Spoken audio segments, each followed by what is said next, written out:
Welcome to What's Left, a weekly political discussion challenging the mainstream left. I'm Eduardo with co-hosts Andrew Lipson and Jess, and we are here doing our final episode of the year. This is a very different kind of episode that we'll be doing this time around. We hope that folks who are listening, our family, friends, podcast, this is the time for us to share how we have been this year. Lately, Jess, who has been absent because of her sabbatical, I guess we could say, or her time off from What's Left. So I'm excited for this episode. So that's what we will be doing for this episode. We will be doing a catch up, and hopefully it'll be lighthearted for our audience, which we normally tackle very challenging topics, and this time around we'll try to do something a bit light. And I don't know. It sounds like you guys have some drama going on in your lives. So there are some things to report, but first of all, Kenny wanted to be here as well. We couldn't work out the time of recording, and it looked like if we were going to record, it was going to have to be without Jessica if we were going to have Kenny. And really, when Eduardo was really when you reached out to me. It was really when you reached out to me on the WhatsApp, and then it was me, you, and Jessica talking on the phone together. And we could see each other. That I was like, I just want to do a catch-up episode. I want to just, I just want to hear from Jessica and have her hear from us. Of course, I wanted to include Kenny, but really, this is really about Jessica being here today, in my opinion. I have the least interesting. Well, I'm sorry. You're going to have to put up with our questions, and you're going to have to hear from us then. But we'll see. We'll see. I am bummed Kenny couldn't make it though. Yeah. But I know he's on daddy duty, so yeah. And there are a lot of crazy, kind of scary things going on in the world, but I'm just not interested in thinking about those right now. Although probably they'll partially come in on some of these stories we tell, but. I'm mostly interested in just doing something fun and something that's like just connecting to people we haven't heard from in a while, Jessica. So I'm looking forward to getting into it. Let's do it. What's been going on? Maybe in many ways, maybe I should start. Yeah, you should start. Okay. Why don't you? You've got drama in your life. Yeah. And look, Brandy and I are doing great. I've had a great time in Dallas with my family, a very meaningful moment with my nephew and nieces and sister-in-law, and my mom. So it was a very meaningful Christmas holiday break. But mostly mostly since Jessica, you've been gone, if I was to describe a theme of what's been happening for me, it's been about work. And people know I work at Arm Preparatory Academy, or a middle school. And I've liked it there. And in fact, I've been there now for about 2 years. And in reality, even though it's still institutional education, I really like my colleagues. I like my boss and had a good work relationship with my manager. And had pretty much thought that I would pretty much retire there, like in about 3 years. One of the good things about this school is you get an advisory. And normally I don't like an advisory. It's like a homeroom. Normally I don't like that. But what you get is you pick up a group of 6th graders, and then they stay with you until 7th grade. And then they stay with you until 8th grade. And then you graduate them. And I have a group, my advisory is called the Coyotes. And the reason it's called Coyotes is the person who was starting there before me went to a college, which their mascot was a coyote. So you use your college mascot. So I'm using their mascot, but we're called the Coyotes. And it's been great. It's been one of the most meaningful parts of being there in terms of student-wise, is just been being with this small core of students, about 13 or 14, from 6th grade to 7th grade to 8th grade. And I had intended to pretty much pick up one more group, graduate this 8th grade, and then pick up another set of 6th graders next year, go to 7th and 8th grade, and then be done with institutional education and look for like freedom schools to be working on. Well, I just would say there's been a leadership change there, and that leader has gotten rid of a lot of people that I liked, and some of the people have just left because they didn't like the new leader. And two things. One is it's clear to me that to stay at the school, I won't have to get a jab or anything like that, but it's clear to me that I'm going to have to teach like almost a standardized curriculum. Like I'm not going to be able to develop my own curriculum, which is what I've always done all my life. And I'm just not interested in that. And so that has gotten me to move on. And then, like, I think I sent you guys some emails. One of the recent events was a very well-liked psychological counselor was let go because that person has been critical of our executive director. And that person, the person who was let go, was well-liked by the students and was having all these great relationships with students and getting them to speak about some of the trauma they've gone through. And just because essentially the person doesn't like being disagreed with, she's being canned in the middle of the year, and literally like the week before Christmas almost, which to me was like some fucking shit out of Christmas Carol and Scrooge, because it's a single mother with a kid who's losing their job, but also all these students are losing a relationship. And I and a few others were pretty outspoken about opposing this. And I sent you some stuff about, how we had publicized this among the students and publicized this among the parents and said, if you don't like this, let the principal know, or let the executive director know, because he's not the principal. The students definitely did. And as you saw, I got a letter on the 26th of December, basically saying, what was it? A warning for inciting armed protests. As the letter states, when it was asked, or at least when they said, who had written this letter that was telling the students about it, I had volunteered that it was me, because it was me. And when they said you can't do that anymore, I said I will do it. I will do it more, and I will do it again, because I believe the students have the right to know when they lose teachers or lose adults that are meaningful to them, and so that they can have a say in it. So I got this letter. I think there's going to be a stand. At one point, it wasn't really clear to me whether or not this was like a setup to like getting rid of me. I don't think that's what it is. But nevertheless, this was kind of the last straw for me in terms of not really getting that letter. Actually, what happened with the counselor was pretty much the last straw. And I'm not going to be at ARM next year. And I've decided that. And the good news is, like literally that same week that I was realizing I wasn't going to be at ARM, a person who is in the freedom community here, his name is Jamin, who works with the luminaries, the people we interviewed. He had worked with the luminaries. He's been working with a freedom school or a freedom-like school, but very much an independent, like PMA. Jessica, do you remember what PMA stands for? Private Membership Association, I think it is. Yeah. And it's a faith-based private membership association. It's called Live Well. It's in Livermore.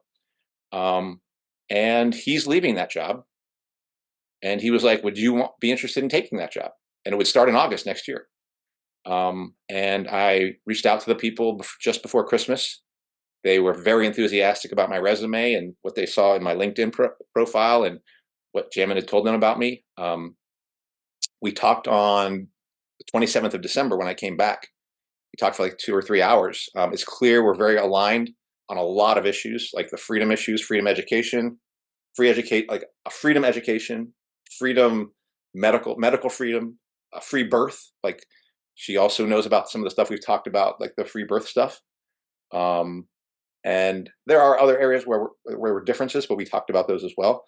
But it's clear, I think this is the person I could really work with. And after talking to Jim, and I'm going to accept that job. It won't start, like I said, till next August, but it will be lower pay, but it's enough pay to get by, and it's much more aligned with what I want to do in education. It's definitely a different set of students, and it's going to be like a smaller class. Like I'm going to be working with like 6 kids from as old as 16 to as young as 8, and working with them together like that.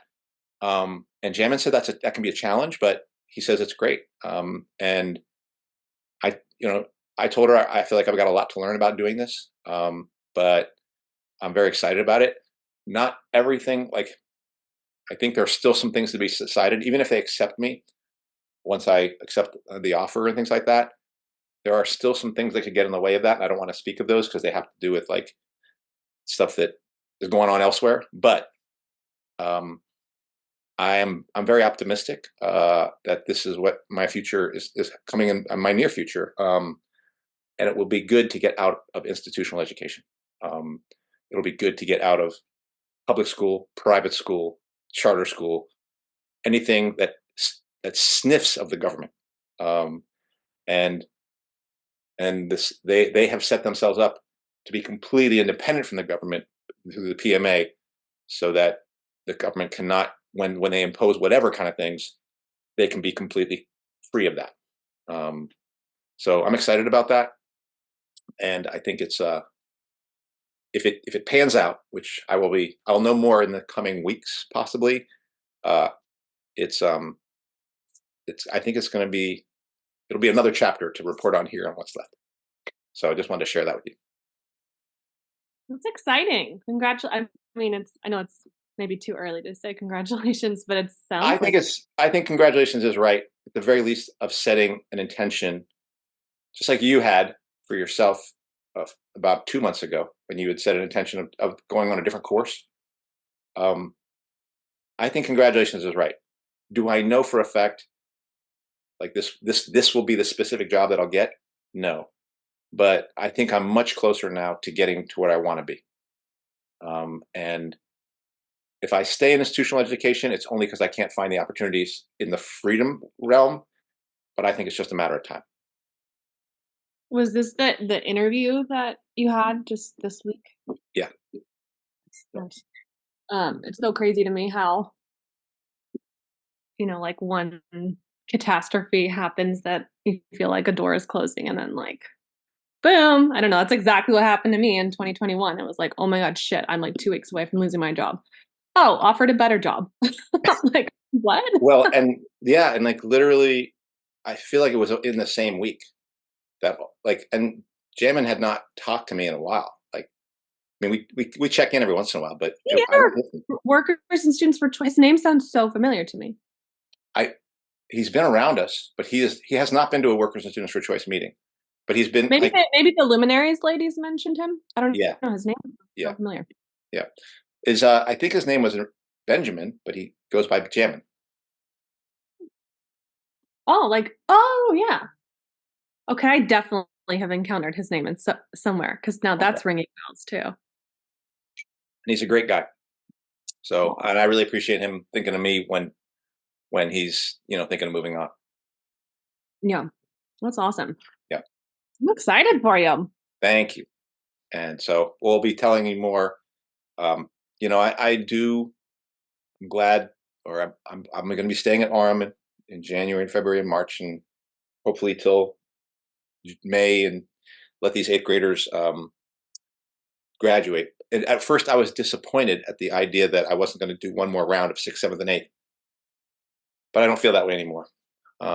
And I've come to the conclusion, or come to a deeper sense, that as much as it's important I have built relationships with these students in my advisory and others, but in these advisory, and I have built lasting relationships with the parents, because I've known them for a few years now, of these students.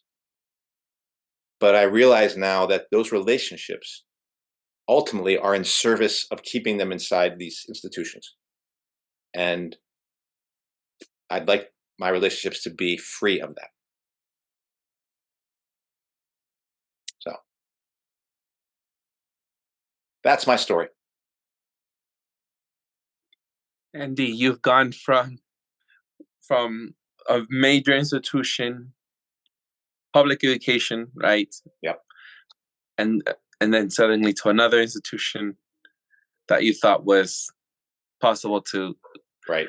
work with, and now you're moving on to something else. Your transition as an educator is just your evolution. It's like public education, charter school, freedom school. Well, and if you think about it, Eduardo, when we had this discussion about me staying in public education during the lockdown and you doing your pod, and how I am now closer to the pod than I am to, now. And I'm moving more in that direction that you are in, that you maybe had some reservations about. So that has been, and Mission High School was like, it's a well-known school. It's had a book about it, and I'm out of that game altogether. Yeah, you are. Who's next? Jess. I want to know about Jess. You're next. Let's go with Eduardo, and then we'll finish with Jessica. Eduardo, you're next. Like people can just turn it off. I don't know if I have anything interesting to share. I'll just say, how long have you been in Colombia now? I have been here. Let's see. I have been here since October. So I went back to California for a month, and then I came back. So I've been here since July, August, September. I went back to California, and then I came back here in October, November, December, and I have been dealing with visa issues. So I'm working on my visa extension. So that's what I was doing today, and it was very stressful, trying to figure out all the logistics, all the paperwork, and trying to get flights and cancel them, because that's what you have to do. You have to prove that you're leaving the country, but then I don't know when I'm leaving the country, or if I'm going to Ecuador, or if I'm doing something else. I'm not sure yet, because I had planned to go down south, and so I'm not sure. I'm not sure, and then there was also the possibility of going back to Hawaii for a little bit, but I'm just not sure where my life is. It's just everywhere, so it's not very. Well, maybe the question I would ask is, you've been there, you've been away from here, the Bay Area, which is a home for you for several months, and looking back on it, what you left looking for? What you left looking for? What thing? And have you found it, or have you changed your goals in leaving? I guess I'm curious about that. I mean, I think I've always been used to leaving, coming back. Either home base has been like Mexico, right? Like that's for me home base, and then going back to California. And then the reason why it felt very long is because of the lockdowns. I wasn't able to leave the country. So it's 2020, 2021, I had to stay in. But normally before that, it was always, if you think about it, Andy, I mean, we've done episodes where I've been in France, where I've been in Spain, I've been abroad. And so it's just, that's the life I'm used to. I'm used to living sometime in Mexico, sometime in California, and then spending months elsewhere. This is the way I like to do things. I don't know, that's just how I was brought up. That's how I was raised. So it feels comfortable to me.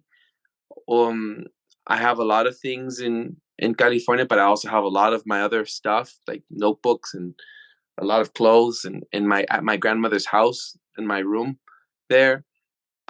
So that's what it feels like. What am I looking for? I don't know if I'm looking for anything. I feel most comfortable being in Latin America, away from the USA for some time. I am sad that I'm not in my own country at this time, because it feels. I was like last week discussing this with my roomie, here who is from Venezuela, and he misses going back to Venezuela to spend time with his family, and he doesn't have money to do so. And I miss being with my family. And during this time, I'm usually in Mexico from December to March for 3 months. So I get nostalgic, and then I get very depressed. And so during these dates, because it's a very special time. But I'm building sort of a community here, and building sort of a structured life and routine here, and getting used to being here in Bogota, Colombia, which is very, it reminds me when I used to go back to France a lot. I used to feel isolated, and then you get used, that's somehow about living somewhere for some time. You get used to the architecture, the streets, the people, the noises, the local shops, and then you begin to feel a familiarity with your environment. And I remember I used to hate Paris, and I used to say to people, oh, I don't know why people always love Paris, and they always love, and they romanticize too much France and everything. And then when I was there, it just you do develop like a love-hate relationship with the city that you live in for a while, when you get over time. And that's how I feel about Bogota, Colombia. I liked it. Now I love Bogota, Colombia. I feel very close to my neighbors. I feel close to the friends here. I built a community here. I have people I can go to, I can call, I feel very close to the people at the shops, and I can walk anywhere, knowing which places not to go at night and which places I feel most safe in. It's a very large metropolis city, and it makes me feel like I'm in Mexico City, except it's different in that there's a cultural difference. Like Colombian culture is different. I hope anyone who's listening who is Colombian doesn't get offended. I don't like the gastronomy here. I don't like Colombian food, so I have to make my own food. I'm sorry, it ate a lot of rice. The climate is very good for rice to as a crop, and so I don't like it. But they also have a lot of meat, so maybe that's why I'm also losing out on dishes that are Colombian dishes, right? So, but in general, I don't think they have very good gastronomy. I'm sorry. I'm Mexican, and we have a lot of different specialties in a lot of states. And the number one best gastronomical food is Mexican food in the USA. So it's like wherever I go, it's like it's adored. Everyone loves Mexican food. As simple as like, oh, I'm just gonna pick up some chips and salsa. And so you never hear, oh, I love Colombian food. I mean, sorry, this is such a what do you call it? Such a diss to my Colombian friends. But I'm here obviously because I love their culture. Anyhow, so I feel comfortable. You can ask me anything, all right, if you want. I mean, I think I perform better if you ask me questions. I have a question, but go ahead, Jessica. No, you go ahead. Why didn't you go, if Mexico is like your home, what made you choose not to go back there in December so you could be there during the holiday? So there must be something in Colombia. Okay. Yeah, that was my question too, is like, how are you getting by? How are you? Money. You're good at living like on a lot of money. Well, I think it's easier said than done to go from one country to the next. So if I had a lot more money, I would go there and then come back. But financially, I'm strapped, and there is a budget that I have. I think what I'm doing right now is I'm just getting by.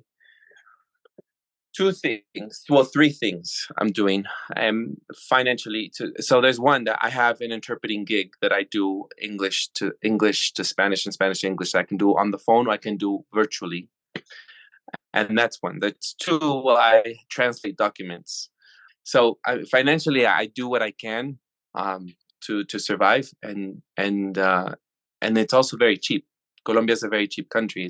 South America is right now going through a very economic crisis. Argentina right now is not the best place to make a living, but it's best for people who are living and making receiving dollars as work, as pay. So it just depends how you get paid. But back to Mexico, I wish I could go back. I wish it was that easy, but it isn't as easy, you know. And I know going back would require a lot more money, not just a plane ticket. It would require me to gather everyone together, and normally that's like paying people's trips and their passages, their ticket to get to home, which is at my grandmother's house because so many are dispersed. You know, so supporting financially I'm not able to support other people financially, even though on the side I always feel like I am. A lot of people here for Christmas just want to go home and see their families, and they're begging, can you just help me out with this, or pay that ticket, or pay this? I'm like, okay, fine. It's hard. Do you feel like you're with people you're close to there, though? Like, or do you feel like, a little bit like not as close? Like, clearly you have loved ones in Mexico. I know you have people who love you here in the Bay Area. Yeah. How do you feel in Colombia? In Mexico, it's interesting. I don't have a lot of friends because I have a lot of family, so I don't need friends. I have a lot of family. In Colombia, I don't have family. I don't have anyone here. But when I was going to different parts of towns and of Colombia, I always encountered other Mexicans, which was nice. So we keep in contact. But here, but not all. I don't like to, like, a few Mexican, I will say, because Mexicans who travel obviously are either middle class or wealthy Mexicans, and they tend to be very snobbish and very posh, and I don't like the way that they are. So depending who. But yeah, I've developed a community of Venezuelan friends, mostly a lot of Venezuelan friends, more than Colombian friends. I have a few Colombian friends, mostly all of them are Venezuelan. And that's my community. That's my adopted family. I have very close relationships with them. I have still stayed in contact with a lot of sex workers. They have gone through economic hardships, but I visit them and I see them. I keep my distance, not like they're my closest friends, but they've come over to the apartment. They've seen me. They've come over and said hi to me, and we chat and talk. I'll get together and I'll have everyone at one time, because it's difficult for me to see everyone individually. When I have other projects I'm doing, such as I'm at a community garden here at the Botanical Garden, or I'm also writing. That's what I'm doing, and I'm writing a chapter book for my nephew, so I'm encouraging him to read. So that's what I am doing. There is a new project I would like to state that I am going to try coming this year, which is Que Queda de la Izquierda, which is what I've asked you, Andy, that we'd like to do a Spanish podcast in Spanish, and I finally had someone who was going to do it with me.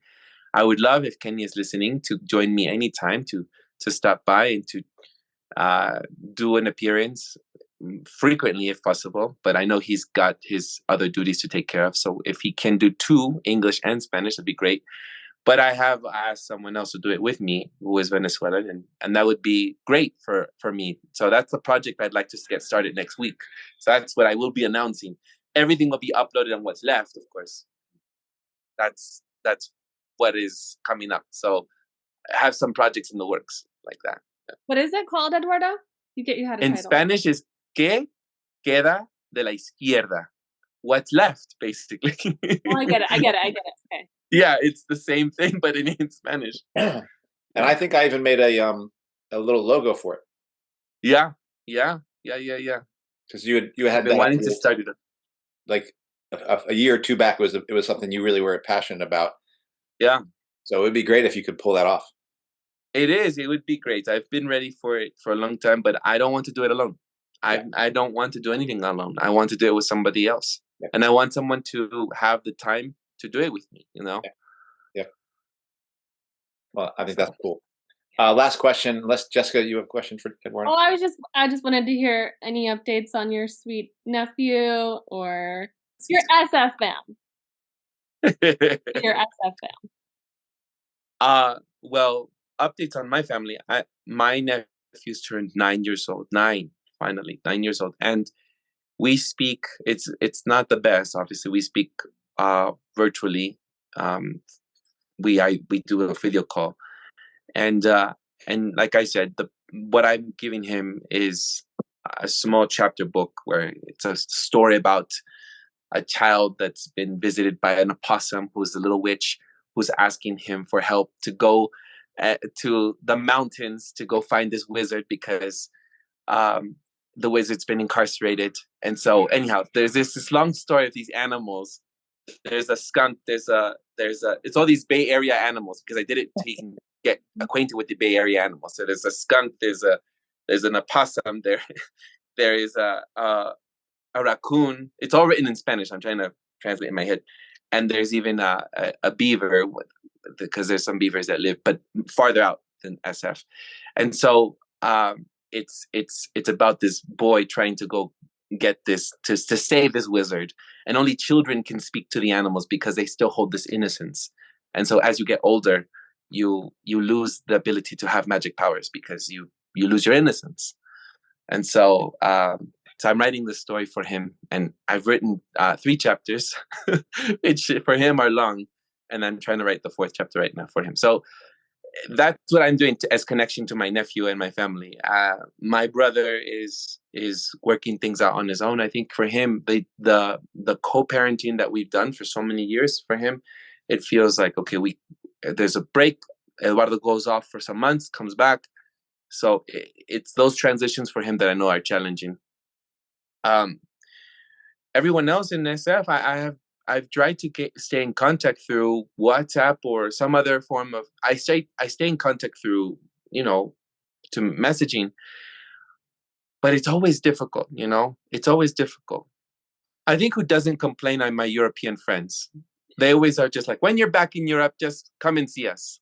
They're the ones who least complain about my distance. It's all my Latino friends in Argentina or Chile or in Colombia or Venezuela or in Peru who are just like, or in El Salvador or in Mexico, they're just like, how come you never stay in contact? How come you never message me? How come you never send me a text? It's like, oh my goodness. Or my family, or people in California, I feel.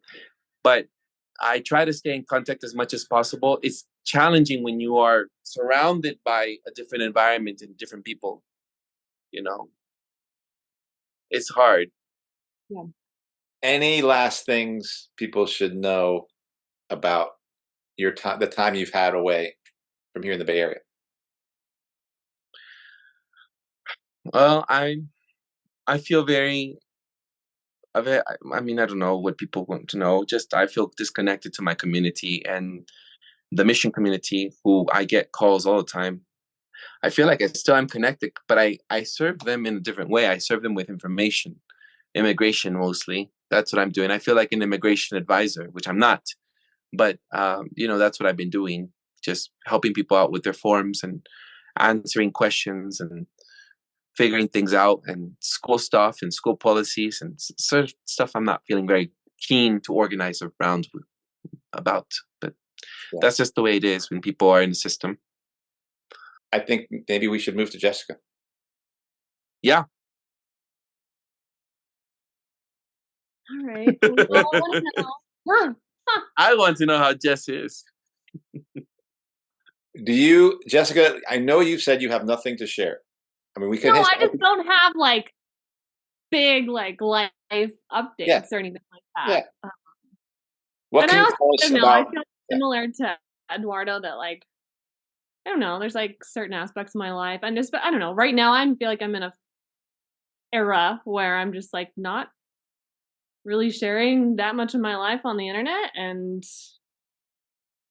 I'm good with that. I don't know. I'm a weird person. I'm very private, but then I'll also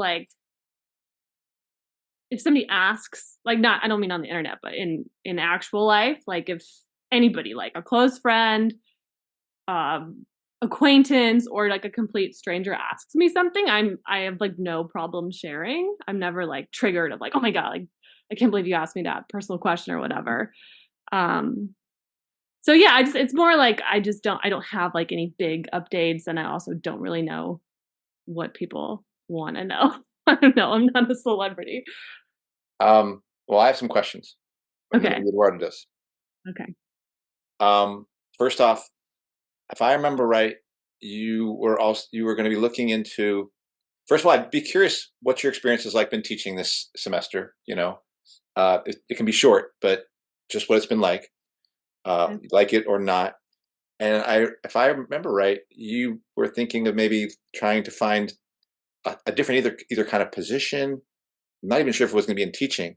Is that still the case, that you're looking for something else somewhere outside of where you are, and maybe doing something very different? I wasn't sure about. Okay, yeah. So basically, job stuff. Yeah. Yeah. So, well, first of all, the academic, like in higher education, the academic job market is like a whole thing. I don't know what it's like in other sectors, but in the movies, when somebody like goes through a job transition, it's like they apply for a job, they interview, they get the job, they start the job. And I mean, because both of you have worked in education, like everything's on a different cycle because of the academic year. But I got my PhD in 2021, and fall of 2021 was when I got my first like professor full-time job. And so I was on the job market for like in academia, you apply like almost a full year before.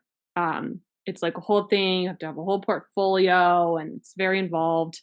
So like the job market for next fall has already started. So I have actually been on the job market every single year. I guess I started in 2020 because I was anticipating getting my PhD in 2021. It's so boring. I'll try to speed it up. But because I was hired as a professor, I had a 1-year contract as a visiting professor. And then, I anticipated that contract was going to end because it was only a 1-year contract. So I was on the job market that year again, and then they ended up inviting me to stay another year and extend my professorship. But I didn't know that until the end. So I was on the job market another year, and now I'm in my 3rd year. So basically this happened 2 times. So I'm in my 3rd year of my professor position, like where I'm at now. So I've been on the job market every single year in at least some capacity for, I guess this is my 3rd or 4th year. I don't know. And some of those years I've been more like committed to it. Like the first year I kind of knew they were going to offer me to stay, and I wanted to stay. And so it was kind of a half-hearted, like I applied to a couple positions. But yeah, I am on the job market right now. I've been working really hard doing a lot of applications this past fall. It will be into January, maybe February, I don't know. And then usually what happens is you get an interview, if they're interested in you. Usually that happens January, February, March. Okay. It's usually a couple of different rounds of that, and then you might do a campus visit if they're like really, really interested in you. And then you would be hired like in the spring for that fall. So it's a whole thing that I'm in the middle of now, and it's very time consuming. I think any area or industry or whatever, like the whole applying for jobs is a full-time job. But I will say I'm quite proud of myself because I think this year I've really, really shifted my attitude, and I feel like I've been doing it from just a much better place. I've talked about lots of my critiques of academia and, doubts about whether it's like the place for me long term. And a lot of those doubts I still have, but I'm not planning to leave higher education at this time. And so, yeah, I'm actually really excited about it. I've had one interview so far already. I had one a couple of weeks ago at a school that I'd be really excited to be at. So we'll see if I get another call back, and hopefully we'll have some more interviews coming up in the next couple of months. And as far as like teaching, like, am I liking it? I think that's what you asked, right, Andy? Yeah, because like I've obviously had a deepening souring from my experience, so I'm just kind of wondering what your experience has been it doesn't obviously have to be that. I'm just curious what it's Yeah. been like for you.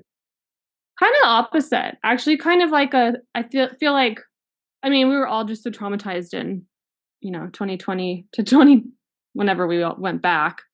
Um, I mean, I think it was like 18 months I was teaching online, and toward the end of that, I was almost at the point of just like, fuck this, I'll go be Yeah. a barista. I don't care. Like, I can't do this anymore.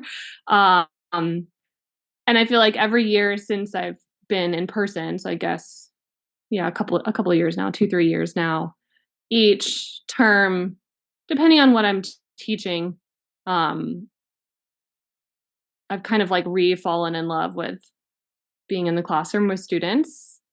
Um, Mhm. yeah, I mean, again, like, of course, like I hate a lot of the bureaucracy around it and all of that stuff. But I mean, the thing about teaching college, at least at the institutions I've been at, is like, while there is a lot of politics and shit, like, a lot of my job really is just me being in the classroom with Yeah. students. Like, they actually leave you alone Yeah. for a lot of it, and especially if you kind of know how to navigate it. Um, yeah, I mean, I'm not saying there's not like restrictions and frustrations, but there's a lot that I think college professors don't have to deal with that K through 12 does to some extent, just like more oversight. And Mhm. I have control over a lot of my curriculum. I will say, like, one of the things I feel like this, like, 2023. Um, I know I love the whole stupid like journaling shit and like New Year's resolutions and mantras and like Mhm. reflection exercise. I love all that shit. So yeah, I've kind of been thinking about like, okay, what was 2023 for me?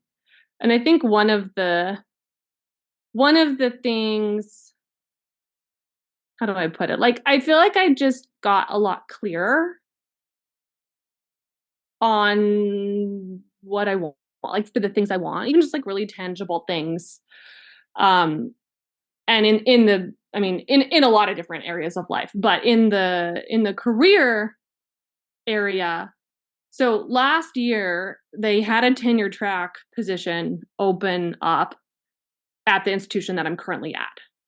So a tenure track position is kind of like, I mean, it's a dying thing, but it's like, it's what you want. It's like stability.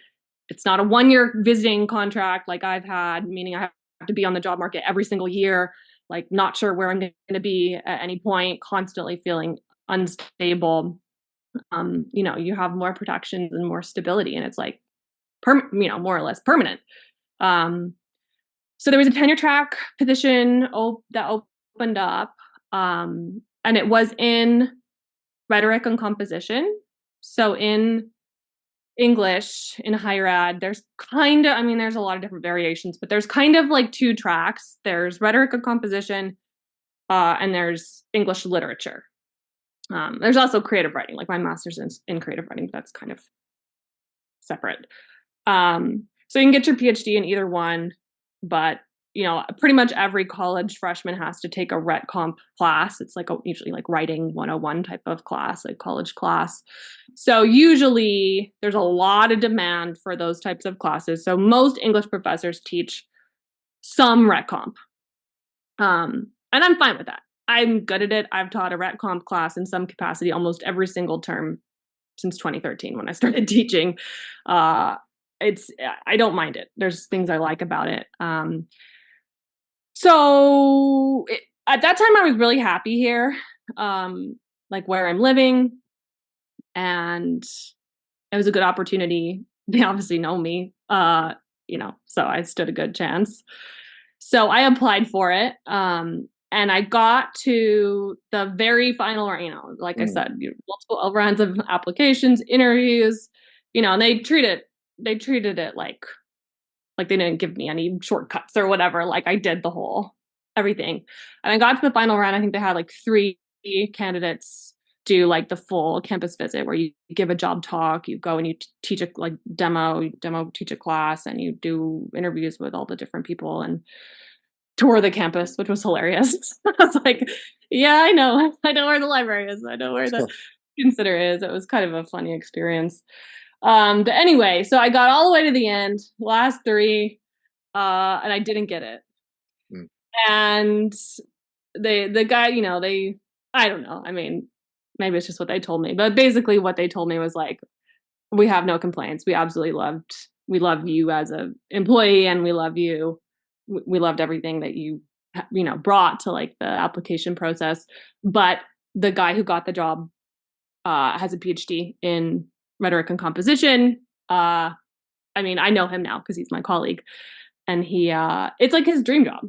This is like what he does. Is like first year writing programs and it obviously sucks to like not get a job that you apply for, especially after that much time and energy investment, and when it's like the people know you. But it was such a blessing in disguise because it just clarified for me so much that like I no part of me should be settling for a rec comp job.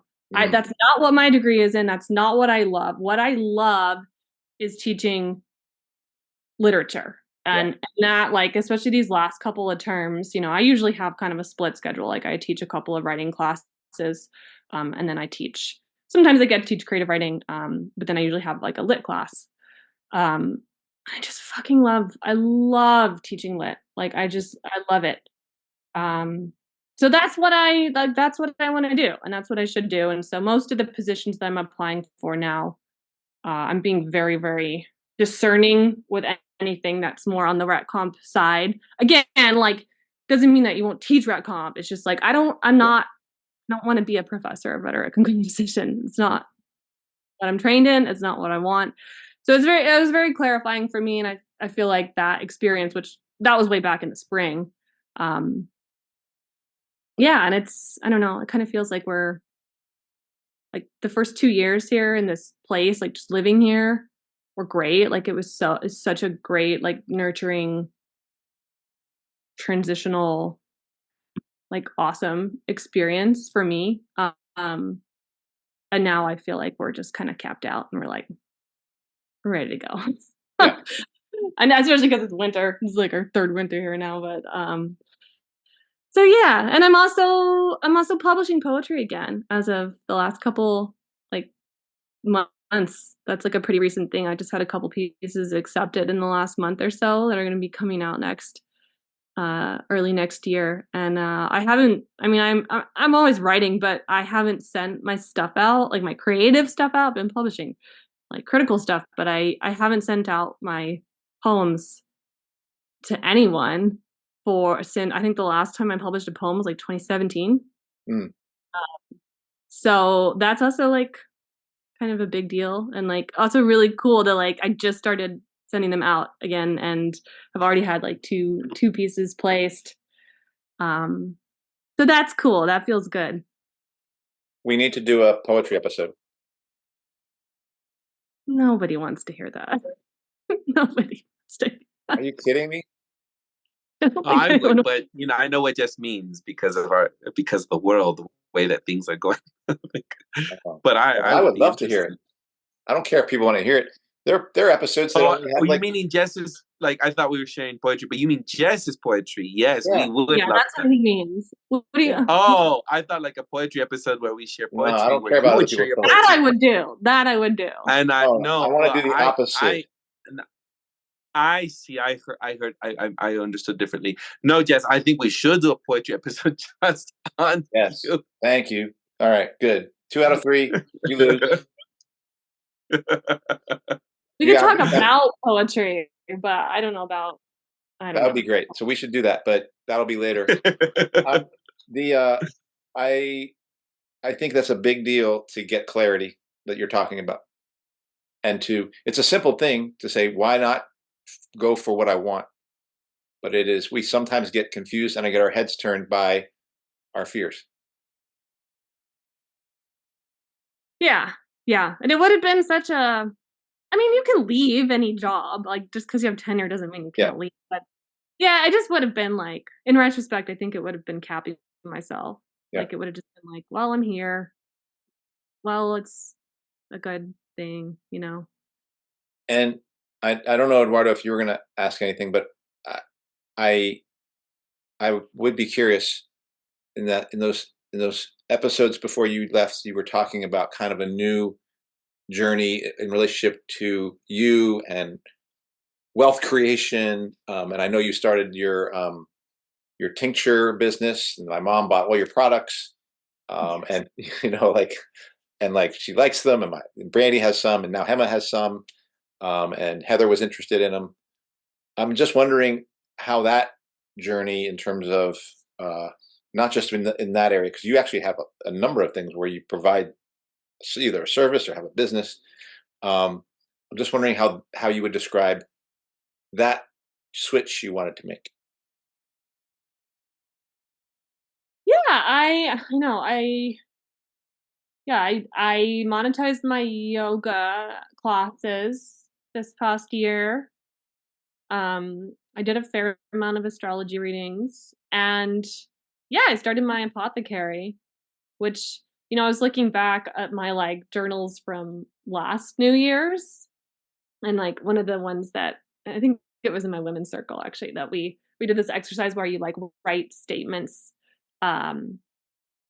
It's kind of like a manifesting thing, like you write them as though they've already happened. Mm-hmm. So I wrote down the statements that I wanted to say at the end of 2023 and like have them be true.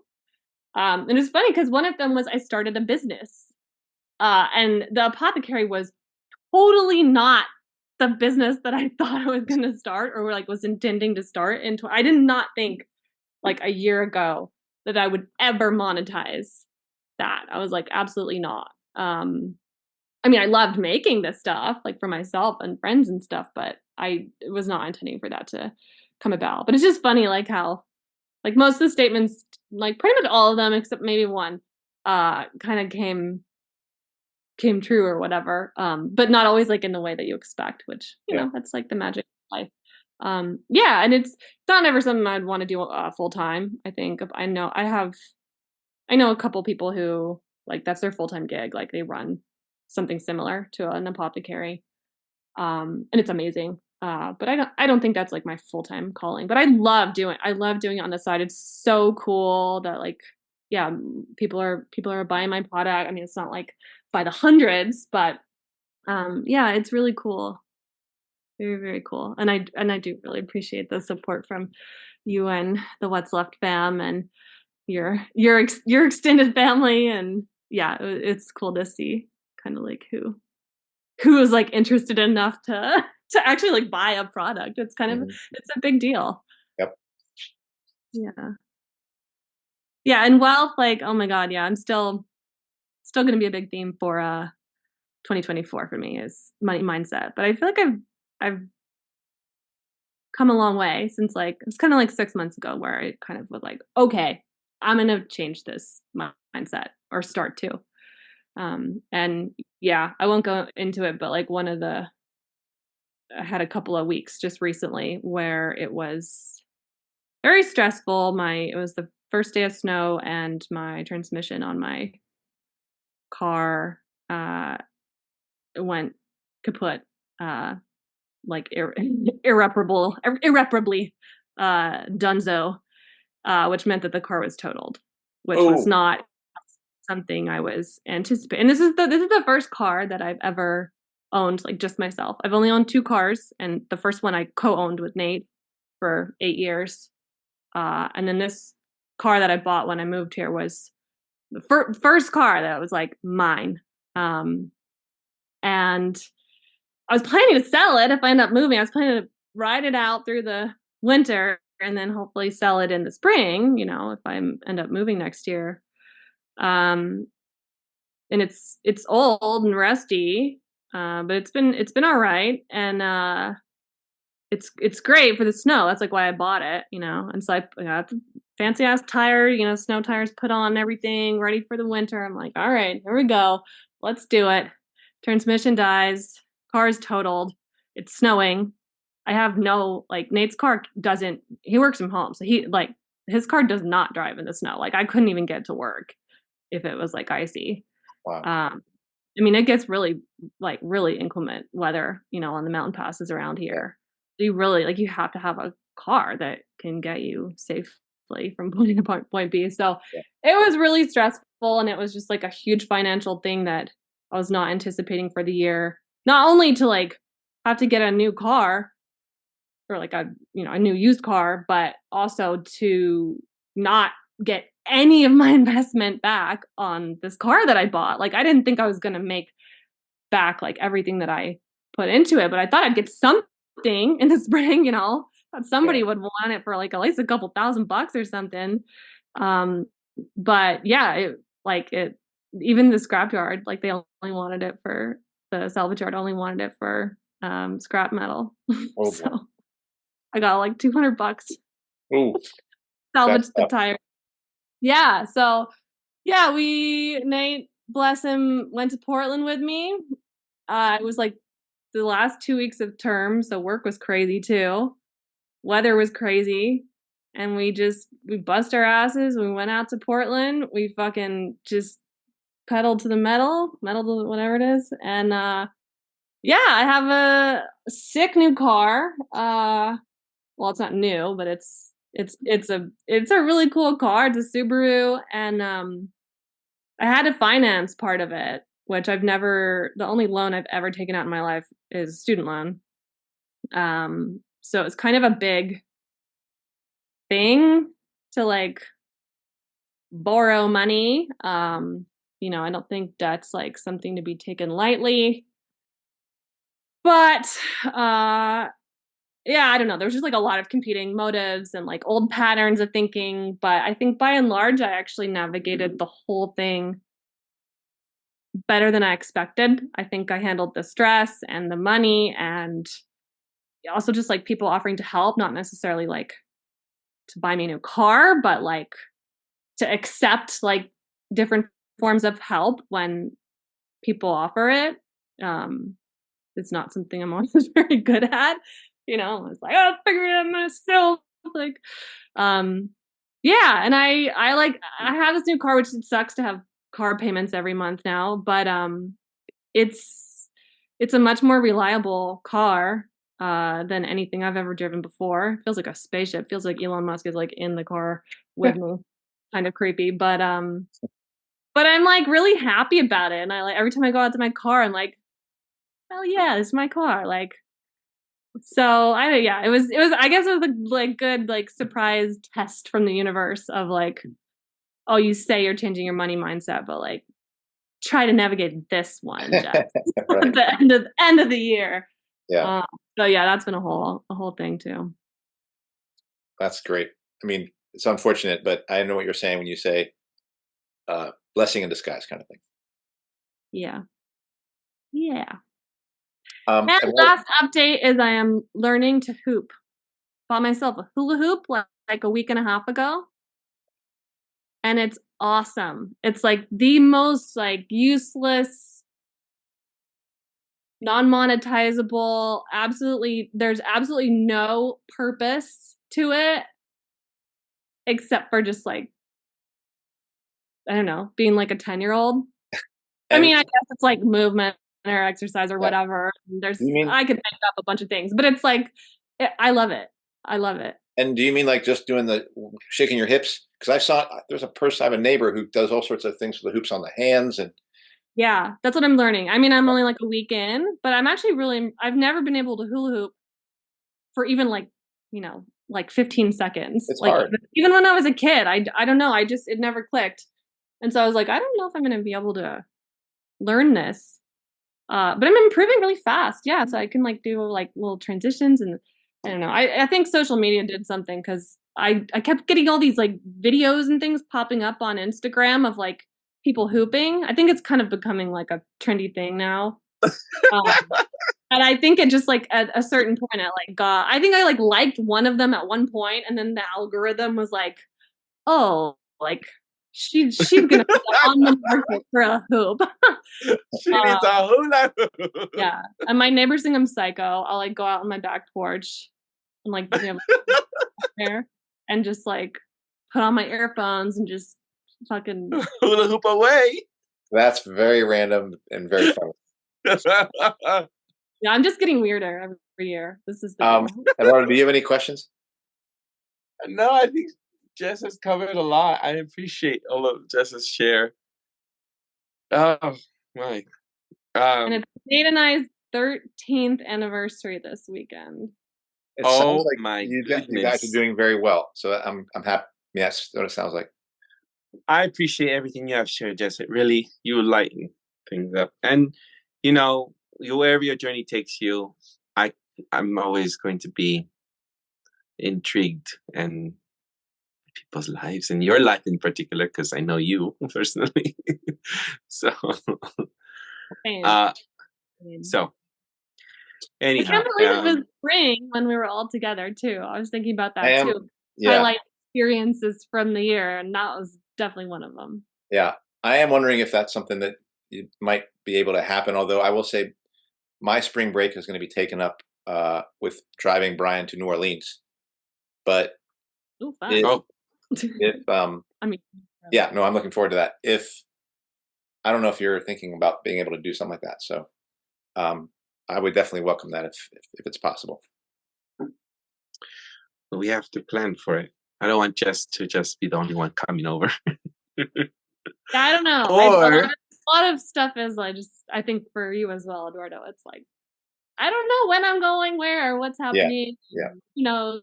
But we'll figure it out. Or we could do what I do with my friend Jake, which we haven't done in a while, you know.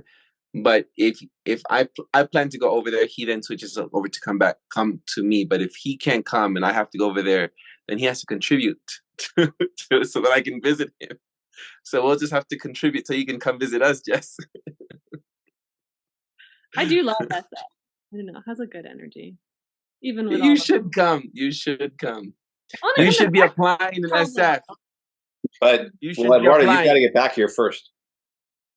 Yeah, I'm not coming if you're not there. Yeah.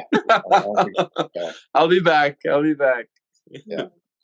Wait, okay, last question though. What's everyone's, do you have resolutions or like, I don't really have resolutions. I now have like mantras. I'll have like a mantra of like, this is like something I want in my brain for the upcoming, not even year, but just like the next little.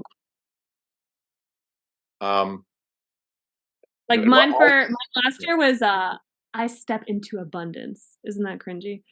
No. I love it. Yeah. I don't think you're allowed to call it a resolution and then call it cringy. I think you have to own it and be it. What's yours? Why don't you start off, Jess, and then we'll do around. Well, I don't know. I haven't decided on mine yet. I still have 3 days, but I can tell you like my contenders. Okay, one of them is make space, both literally and figuratively. Another contender is, I wish I had my planner with me. I wrote a bunch of stuff down. Well, this is a Mary Ruefle quote, but what did she say? I think it's Mary Ruefle. I am listening to what fear is teaching me.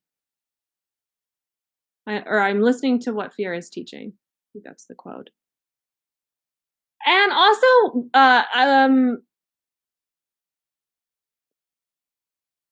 what if it all works out wonderfully? I like that one a lot, actually. What if it all works out wonderfully? Instead of like, oh, what if this goes wrong, or what if right. this, what if I can't do it? What if it all works out? I think those are good. Eduardo, do you have any? I don't know if I have mantras. I'd have to. That's a very good exercise. I'd have to practice. I think what I will say resolution and maybe I'll share in the next time a mantra that resonates with me. I'd like to step into. I think this year that comes is a lot of peace, a lot with letting go of, just letting go of things, but peacefully and harmoniously with love. I don't ever see things with anger or bitterment, but letting go of things with love. And that means letting go of this community, because I don't plan to be in Colombia next year and continuously come back after some time. That means letting go of this community that I have here, that I have built and that I have love for, and that it feels very much like France, where I built a community there and went back almost every year, and then I haven't been back since. And I remember feeling very saddened over that. You know, the last time I was there, I was there in 2019. But before 2000, I was there every year. I was going there every year, and now I haven't spoken to those people, and it feels sometimes sad for me. And now I think about my time here. I was writing something in my journal about how the last winter I spent, I said to myself, I would not spend another winter by myself. And that was a winter in Spain, because I went down south thinking I should go down to Spain. And then it was horrible because I didn't have any community in Spain. All my community was in France. So I went back, but everybody went back to their homes to go visit the families. So I was just writing, I don't want to spend another winter by myself. And here I am in Colombia. And so I want to be here, be present, but also let go that I won't be here. I won't be back for some time. I don't know when I'll be back. I won't be back next year. I won't be back in 2 years. I won't be back for a very long time. So I want to let go and still treat this like forever, you know, be present with my friends and with the community I built here. And as well as with my personal relationships, you know, if that means letting go, you know. So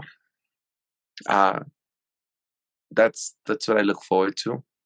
I will be doing a 10-day or 9-day 10-hour a day meditation course here. So I won't be around with my phone, and I'll be meditating 10 hours a day. So I'll be away for some time this month. So I'll be stepping into more meditation. I need to hone back some of my practice. All right, Andy, what you got? Yeah, Andy. Oh, sorry, were you done? No. Nothing else? Okay. Well, I don't think in terms of the mantra, at least at first. I mean, the first thing that comes to mind is I definitely, I've been doing counseling. I've been in counseling for quite some time, and it's really been very helpful. But I've started now just sitting with myself at that very same time that I would normally have counseling, and just sitting there and being quiet, and then just doing nothing, which that would be meditating. So I really hope to continue that, because I'll sit quietly during my counseling sessions and not say anything for some time sometimes. And I want to just now try to go out on my own, essentially, outside of, and I'll continue the counseling, but I want to just break off on my own. So that's something I hope to continue, because I started that near the end of this year. I want to continue to think of myself as being a family person and building and continue to build a family. And that includes, not my blood family, but people here like Eduardo and Jessica, and obviously Hema and Jennifer and Kenny. And I want to just continue to grow that. And I hope for myself, I hope to begin to build something, like in the context of what we talked about, like build something worth defending. I hope to begin that process this year. It would definitely start if I was doing this new teaching experience. That would definitely be feeling like I'm beginning on that. But I don't know if it will happen. But that is the intention. That's what I hope for myself, is to be doing something that I'm fully aligned with. And that's what I hope for myself. And but I will keep looking for that, not just this year, but every year. But this is the year that I hope I get closer to finding something to get my hands into and do something that I believe in. So I think those would be the most of my resolutions for myself. Yeah. For 2024. And get Joe Biden elected. That's a big one for me. Yeah, vote blue no matter who.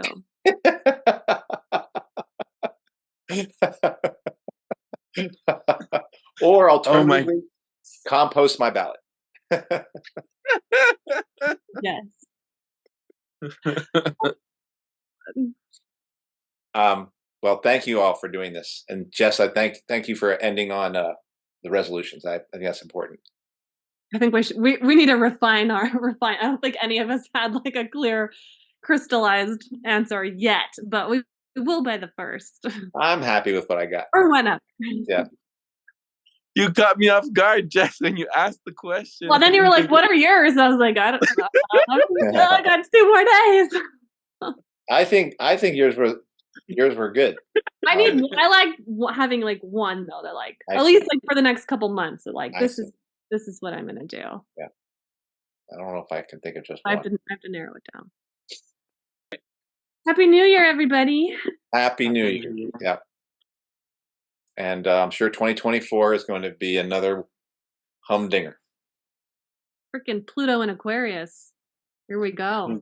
Yeah, I've been actually doing locally, like in person, which I love doing them in person because it's just a different energy. And then I have a online astrology class actually coming up in January. Oh my! That I need to promote, but haven't. Anyway, okay, let's end. Yeah. All right, let's conclude. All right, so that does it for this week's episode. What's Left is a weekly political podcast / channel challenging the mainstream left. We post information about our topics and our guests on the episode notes wherever you found this episode, or on our blog at what'sleftpodcast.com. You can find past episodes of this podcast / channel there and connect with us. I remind folks, if you like anything you liked or heard something from this podcast, this was a sort of a very check-in, personable episode, but if you liked anything from past episodes, you can always subscribe, rate, review, turn on your notifications to any of our platforms on Spotify, iTunes, Podcast, Google Play, Bitchute, Odysee, YouTube, Rumble, or Telegram. And you can find our blog and in any of those links in the episode notes wherever you found this episode. And if you would like to give us feedback about something you've heard or suggest something for us to cover, contact us through our blog. I'm Eduardo Barca with co-hosts Jessica and Andy Lipson. Thank you very much for being here, both of you. It's very great to see you, and we'll see Kenny and we'll catch up with Gemma as well. And thank you for doing this, Andy and Jess, at this hour, and for just talking. I loved it, and it was nice checking it. All right, we'll see y'all next time. Ciao.